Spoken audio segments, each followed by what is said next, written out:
Olá, chegamos ao final de nossa aula, né? Já estamos na quarta aula para falarmos de um assunto de extrema importância para os concursos em geral, né?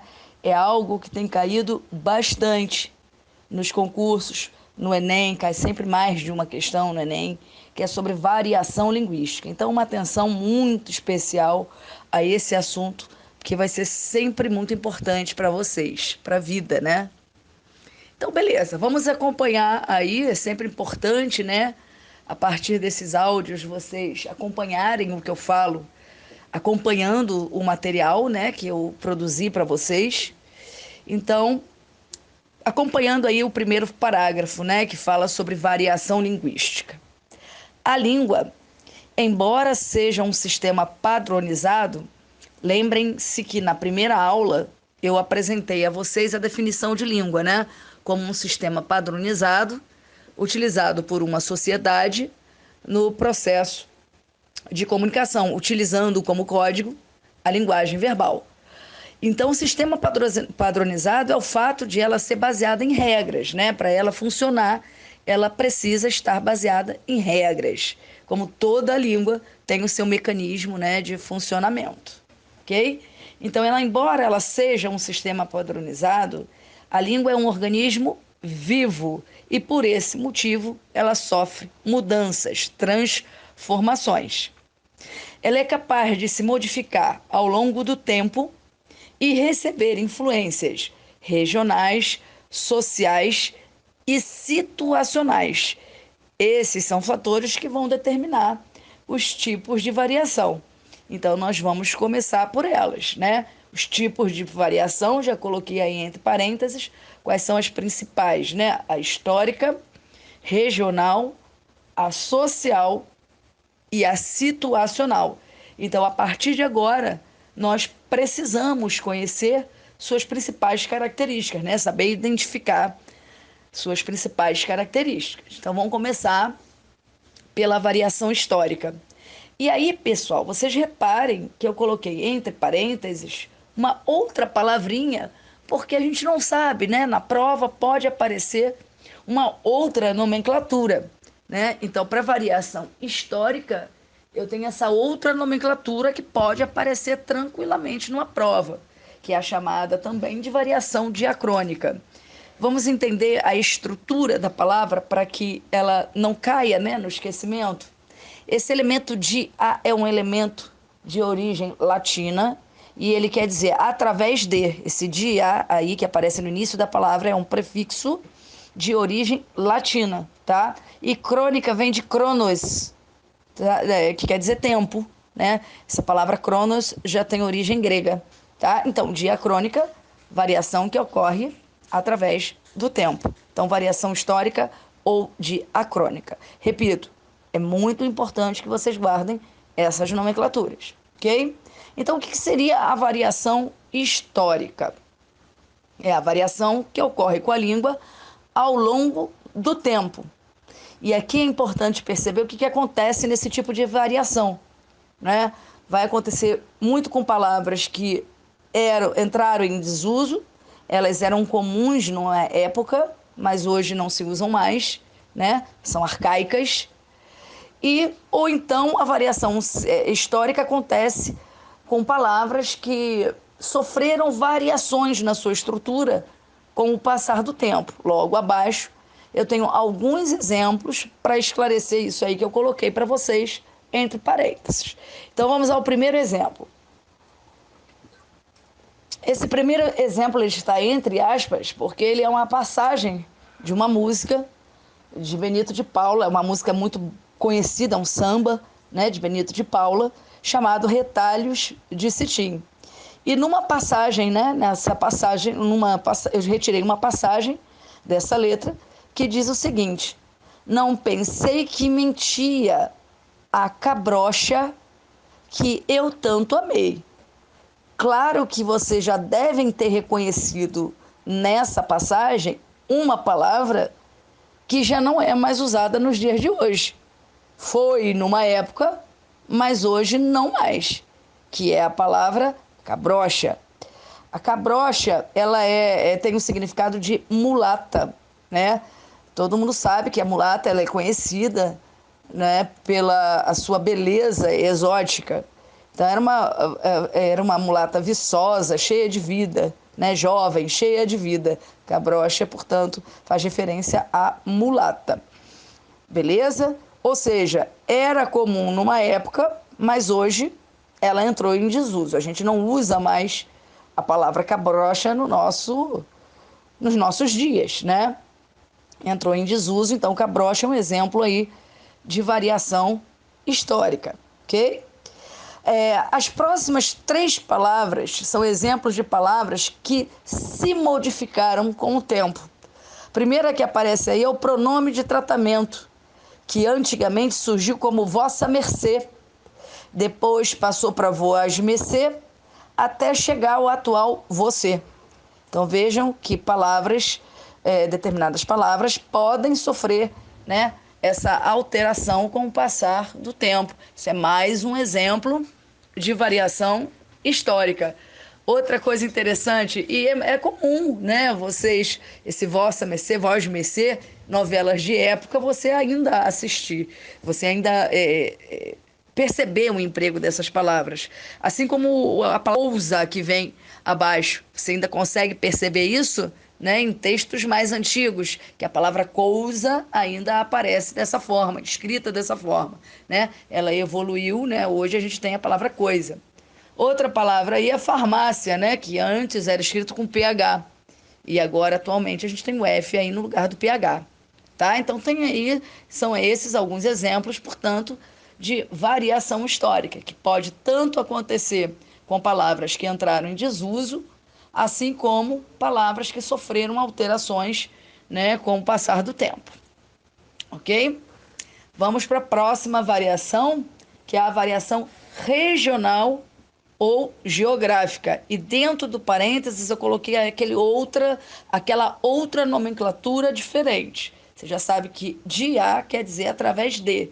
E tópica vem de topo, que é lugar, né? Você já deve ter ouvido falar em topografia, que é o estudo dos lugares, né? Topo é lugar. Então, diatópica é o outro nome para variação regional, tá? Ou geográfica. Então, como o próprio nome já diz, né, pessoal, é variação que ocorre conforme a região em que o falante se encontra, beleza? E aí eu dou destaque a 2 marcas aí dentro desse tipo de variação geográfica. Primeiro, a variação que ocorre em relação ao sotaque. Coloquei como exemplo a palavra porta. O sotaque dessa palavra no Rio de Janeiro é porta, né? Esse R aí, uma pronúncia forte. Mas se você for a alguns lugares em São Paulo, principalmente interior, a pronúncia já é diferente, como porta, né? Lugares do mais para o interior tem essa pronúncia específica. Você tem aí também a pronúncia da palavra teatro, eu sublinhei, né, o TE, esse teatro no Rio de Janeiro, se você observar, esse T, para os cariocas, né, ele tem um som chiado, tch, tch, tch, e o E som de I, né?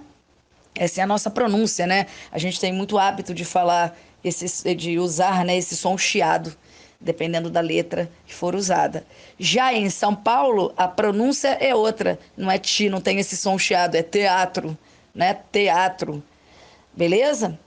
Então, temos essas diferenças aí que ocorrem dependendo do lugar onde a pessoa se encontra, em relação ao sotaque. A próxima marca desse tipo de variação regional acontece com o emprego de palavras, né? Então, por exemplo, a palavra mandioca, né, mais empregada no sul e sudeste, não é isso? Mas sul e sudeste. A empim também mais na região sudeste, em alguns lugares do Nordeste também usa a palavra aipim. Nós, do Rio de Janeiro, usamos mais o aipim, né? A palavra aipim. E macaxeira, usado em alguns lugares do Nordeste também, macaxeira. Ok? A próxima palavra, tangerina, usada aqui pela gente. Bergamota, mais usado no Sul. Mexerica, no Espírito Santo, né? E outros lugares mais. E mimosa, essa vocês não sabiam, né? Mimosa é mais empregado em Curitiba, né? Tangerina, em vez de tangerina, lá eles empregam a palavra mimosa. Você tem o biscoito, muito usado no Rio de Janeiro, já os paulistas, em vez de biscoito, usam bolacha, ok? Então há essas diferenciações, principalmente em relação a sotaque e palavras. Próxima variação é a variação social. Reparem o outro nome aí, entre parênteses, ou diastrática. Por que diastrática? Da onde vem esse nome? Dias, você já sabe, quer dizer através de. E extrato social, né? Porque essa variação tem a ver com a variação que ocorre dentro de grupos sociais. Então, eu posso falar em estratos sociais. Por isso, a variação diastrática, ok? E aí, dentro desses grupos, destacam-se alguns fatores a serem observados. Primeiro fator, a questão idade, né? Por exemplo, uma palavra muito usada pelos jovens, e é uma palavra não, é uma expressão, meus alunos é que passaram para mim, deixa eu ver se eu me lembro. Ai, é, quatro é, quatro é dois. Ah, é uma expressão nova aí que não é da minha época, mas é uma determinada expressão que, se você for utilizar, por exemplo, em conversa com a sua avó, ela não vai entender, ok? Então há diferenciação na forma de um jovem se expressar e de uma pessoa mais velha, né? Não resta dúvida que vai haver essas diferenciações. Então esse fator idade influi nessa questão aí do grupo, né? Dos grupos sociais. A questão sexo. Como assim sexo, professora? A diferença entre homem e mulher, né? De se expressar. Homem, ele é mais ogro, ele, digamos que ele é mais bruto, né? Na forma de falar com o outro amigo. Fala aí, moleque, qual é, moleque? Né? A mulher não, a mulher já é mais, já é diferente. Fala, oi, amiga, mais docezinha. E aí, amiga? Então há diferença nessa forma de falar que envolve o masculino e o feminino. Classes sociais, não resta dúvida, né? Que uma pessoa que tem um alto grau de escolaridade, não precisa ter alto grau de escolaridade, basta ter escolaridade. Se for comparar com pessoas que não teve, né, tanto acesso, né, à escola, né, a esse grau aí de escolaridade, você vai ver uma nítida diferença em relação à forma como essas pessoas se expressam, né? Não resta dúvida, né? E a questão cultural também entra aqui, né, em relação às classes sociais. Por exemplo, quem tem mais acesso à leitura vai se expressar de uma maneira diferenciada em relação àqueles que não leem, né? Então, são fatores que influenciam muito dentro dessas classes sociais também. Ok? E por fim, dentro desses grupos sociais, eu tenho esses grupos específicos, né? Que tem uma maneira específica de se expressar, como os surfistas, né? Ou a forma de falar dos skatistas, dos nerds, né? Que tem um vocabulário todo apropriado a esses grupos. E aí, uma observação: dentro desses grupos específicos, destacam-se as gírias e os jargões. O que seriam os jargões? Jargões são tipos de linguagem técnica. O que seria uma linguagem técnica? É uma linguagem voltada, né, para uma profissão específica. Então, é um determinado vocabulário empregado para uma determinada profissão. São chamados jargões, né? Típicos na economia, usados apenas na medicina, usados na língua portuguesa. Então, determinadas áreas, né, do direito são a chamada linguagem técnica, também chamada de jargões. Ok? Beleza, então, quanto à variação social, eu dou destaque a esses fatores dentro de grupos sociais. E, por fim, o último tipo de variação é a variação situacional ou estilística, também chamada de diafásica, né? Através de fase. Vamos entender bem essas fases a partir de agora, porque a variação situacional tem a ver com a variação que ocorre conforme a situação de uso. E dentro dessa situação de uso, eu destaco essas relações aí logo abaixo, que é a diferença entre o formal e o informal, a norma culta e a coloquial, né? O padrão, a forma padrão e a não padrão. Então, são relações que se destacam dentro desse tipo de variação, ok?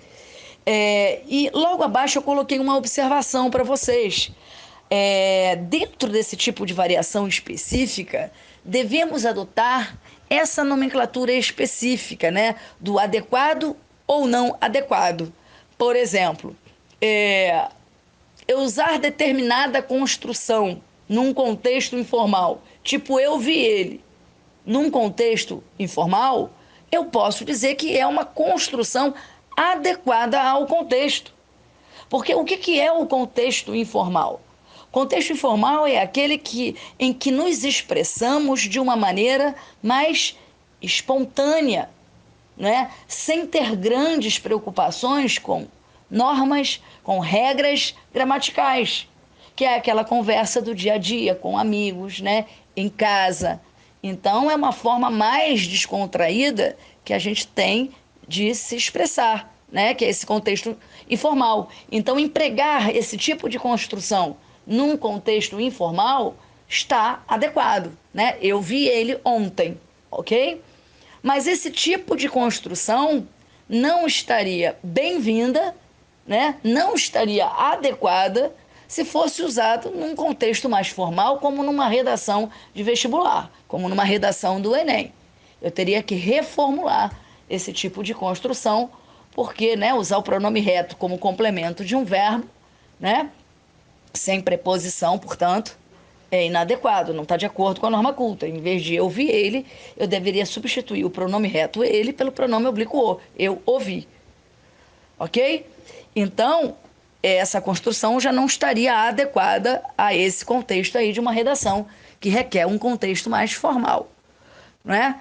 Então, é por isso que a gente estuda essa norma culta desde sempre na escola, porque a gente nós vamos precisar, nós vamos passar por momentos mais formais, então a gente também precisa ter o conhecimento, ele é tão importante quanto qualquer outro tipo de variação linguística, né? Por isso que desde sempre a gente estuda essa norma culta na escola, beleza? E então eu coloquei uma informação aí, veja, na observação. Preferir usar a palavra adequado e não adequado. Aí eu coloquei entre parênteses. Para a linguística, o que é a linguística? É a ciência que estuda os fatos da língua, né? Então, para a linguística, não há o certo. A gente não deve usar a palavra certo, isso está certo, isso está errado. Não, a gente tem que evitar. Em vez de certo e errado, a gente deve optar pelo adequado ou não adequado, né, ao contexto. Isso é bem importante.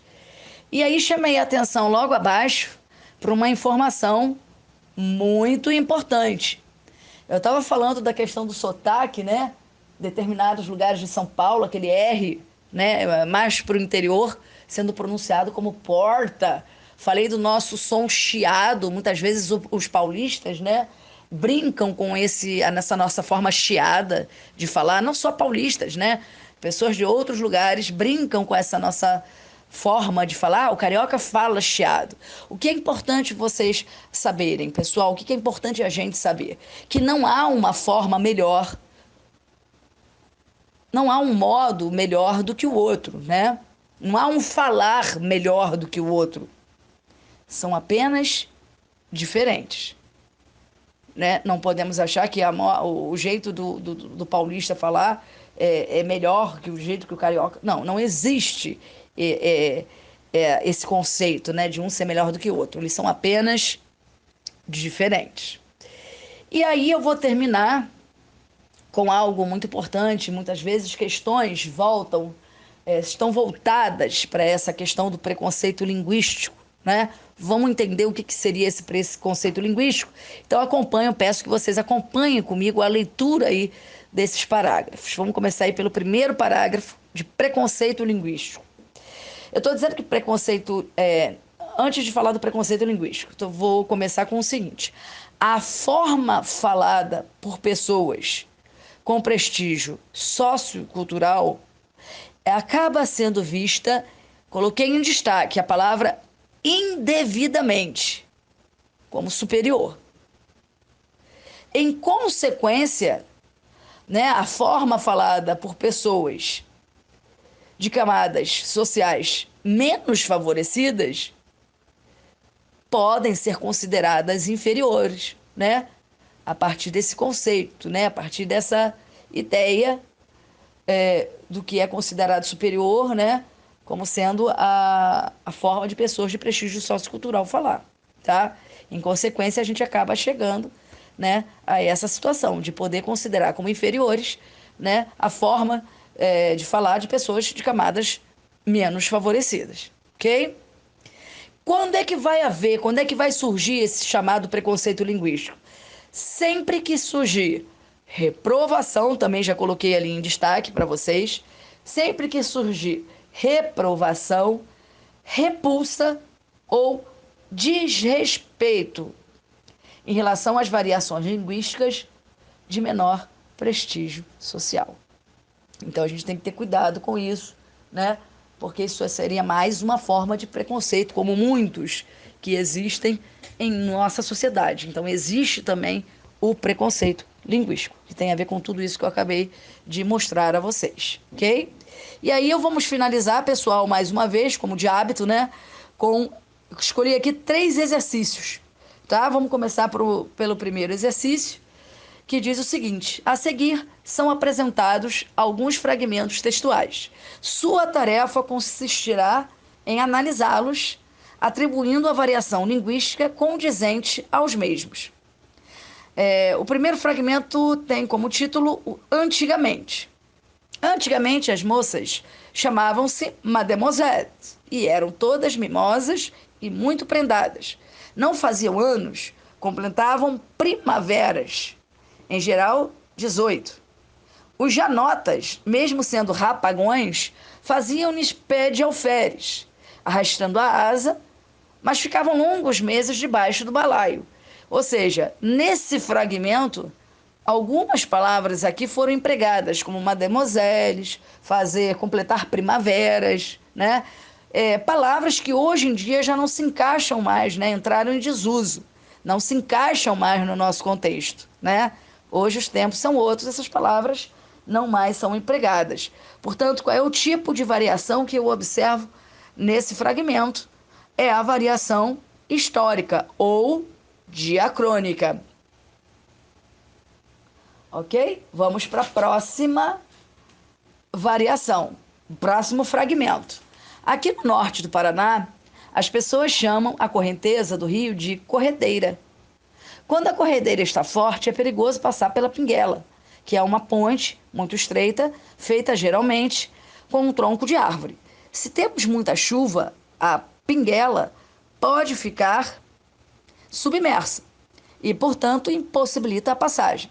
Mas se ocorre uma manga de chuva, uma chuvinha passageira, esse problema deixa de existir. Ou seja, esse texto está falando de uma palavra específica usada em determinado lugar, né? No norte do Paraná. Qual é a variação, portanto, que eu verifico nesse fragmento? Eu estou falando aí da variação regional, de um vocábulo específico usado em determinado. E por último, e aí, mano? Tá a fim de dar uns rolê hoje? Qual é? Vai topar a parada? Vê se desencana. Morou, velho? Ou seja, é um falar específico de um determinado grupo, né? Normalmente de jovens. Eu tenho aí, portanto, a chamada variação social, ok?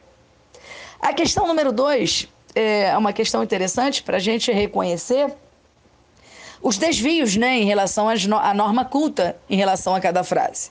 Vamos ver o que diz, então, o enunciado. Os enunciados linguísticos em evidência encontram-se grafados na linguagem coloquial. Reescreva-os de acordo com o padrão culto da língua. Letra A. Os livros estão sobre a mesa. Até aí tudo ok. Por favor, devolve eles na biblioteca. Devolver eles, isso é informal. Em vez de devolve eles, eu deveria colocar devolva-os, né? De acordo com a norma culta, eu tenho que redigir dessa forma. Letra B. Falar no celular é uma falha grave. Não é falar no celular, né? É falar ao celular. É uma falha grave. Consequência deste ato pode ser cara. Tem um outro elemento aí, o deste, é um pronome demonstrativo que eu estou usando para recuperar uma informação antes mencionada. No lugar do deste também eu deveria usar o desse, né? A consequência desse ato. Que ato? Um ato que foi mencionado anteriormente, ok? Então é algo que foi mencionado antes, em vez de deste. Tem que usar o desse, porque o deste é para se referir ao que vem depois na frase. Letra C. Me diga se você gostou da surpresa, pois levei muito para preparar ela. Faltou uma palavrinha aqui, deixa eu completar. Faltou muito tempo para preparar ela. Eu tenho aqui dois problemas, tanto na primeira oração quanto na segunda. Primeiro é me diga, não se começa frases com pronome oblíquo. Então essa frase deveria se iniciar como diga-me se você gostou da surpresa.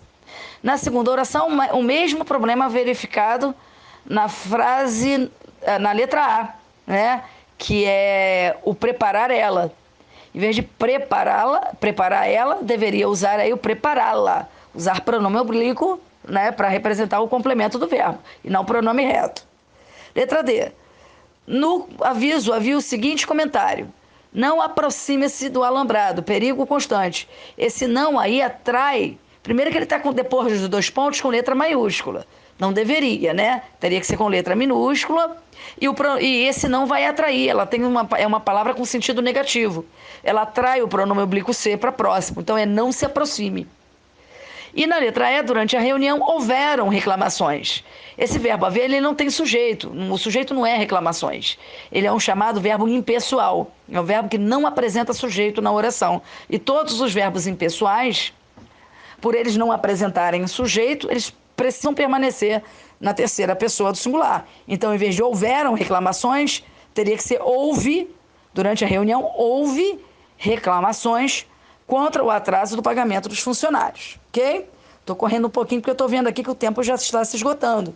E eu quero fazer a questão número 3, que é um texto que caiu no Enem, cujo título é A Língua Sem Erros. Esse texto ele fala sobre o último tópico que falamos, que é sobre a questão do preconceito linguístico, né? E o autor desse texto ele fala um pouco sobre isso.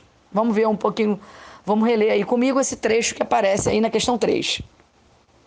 Nossa tradição escolar sempre desprezou a língua viva, falada, do dia a dia, como se fosse toda errada. Uma forma corrompida de falar, a língua de Camões. Havia e há a crença forte de que é missão da escola consertar, né, entre aspas, a língua dos alunos, principalmente dos que frequentam a escola pública. Com isso, abriu um abismo profundo entre a língua e a cultura própria dos alunos e a língua e a cultura própria da escola. Uma instituição comprometida com os valores e as ideologias dominantes. Felizmente, nos últimos 20 e poucos anos, essa postura sofreu muitas críticas e cada vez mais se aceita que é preciso levar em conta o saber prévio dos estudantes, sua língua familiar e sua cultura característica para, a partir daí, ampliar seu repertório linguístico e cultural. De acordo com a leitura do texto, a língua ensinada na escola, letra A, ajuda a diminuir o abismo existente entre a cultura das classes consideradas hegemônicas e das populares. Não é isso que o texto fala. O texto mostra que, apesar, né, disso já ter mudado nos últimos 20 anos, ainda há preconceito linguístico na escola no que diz respeito à linguagem das classes dominantes e das classes populares. Ainda, mesmo que a postura já esteja mudando, mas o preconceito ainda existe. Tá? Então está errada a letra A. Então a língua ensinada na escola ajuda a diminuir esse abismo existente? Não. Ainda existe aí esse preconceito na escola. Letra B. Deve ser banida do ensino contemporâneo. Quer dizer que a língua ensinada na escola ela deve ser banida? Não é isso que o autor defende. Até porque a norma padrão, ela também é muito importante para a comunicação. Mas o que ele defende é, além de estudar essa norma padrão, não desprezar as variações existentes na língua. Até porque a língua ela está em constante mudança, né? Isso precisa ser levado para a escola. Então não é isso que o texto defende na letra B, que ela deve ser banida, né, do ensino contemporâneo. A língua ensinada na escola. Não é isso que o texto fala. Letra C. Precisa enriquecer o repertório do aluno, valorizando o seu conhecimento prévio e respeitando a sua cultura de origem. Essa é a resposta correta. Para o autor, as variações elas precisam ser prestigiadas, né? As variações linguísticas. É isso que ele mostra lá numa passagem, lá no final do parágrafo. É preciso levar em conta o saber prévio dos estudantes, sua língua familiar e a sua cultura característica. É essa a resposta. Vamos ver por que as outras duas estão erradas. Tem como principal finalidade cercear. O que é cercear? Cercear é o mesmo que desprezar as variações linguísticas? Não, é o contrário. É valorizar as variações linguísticas, né? É o que o autor do texto ele defende. Letra E. Torna-se na contemporaneidade o grande referencial de aprendizagem do aluno, né, que deve valorizá-la em detrimento de sua variação linguística de origem. Deve-se valorizar, torna-se na contemporaneidade o grande referencial de aprendizagem do aluno. Né? Não é a norma culta, o que ele defende é valorizar o repertório linguístico dos alunos. Então, por isso que a letra E, ela também está equivocada. Resposta, portanto, letra C, uma importante questão, tá? Que caiu no Enem. Pessoal, já passei aqui do tempinho um pouquinho, né? Eu tenho um prazo de 30 minutos de gravação, mas tá tudo bem, tá tudo certo. Eu acho que eu cumpri aí o objetivo. Pessoal, espero muito que vocês tenham entendido. Desculpe agora no final eu ter falado um pouquinho mais rápido, mas espero muito, do fundo do meu coração, que eu tenha ajudado a vocês de alguma maneira. E como é gravação, né? O que vocês não entenderem, vocês podem ouvir novamente e sempre complementar os estudos de vocês, como eu já havia dito, sempre exercitando, né? É a melhor forma de concretizar o conhecimento, exercitando, praticando, ok? Então, um bom ano aí para vocês, de muito estudo, né? De muito aprendizado e que vocês se saiam muito bem aí nessa próxima etapa aí de vestibular que vocês forem fazer, do Enem, ok? Fiquem com Deus, um grande abraço a todos vocês, espero ter ajudado. Um beijo enorme, tchau, tchau.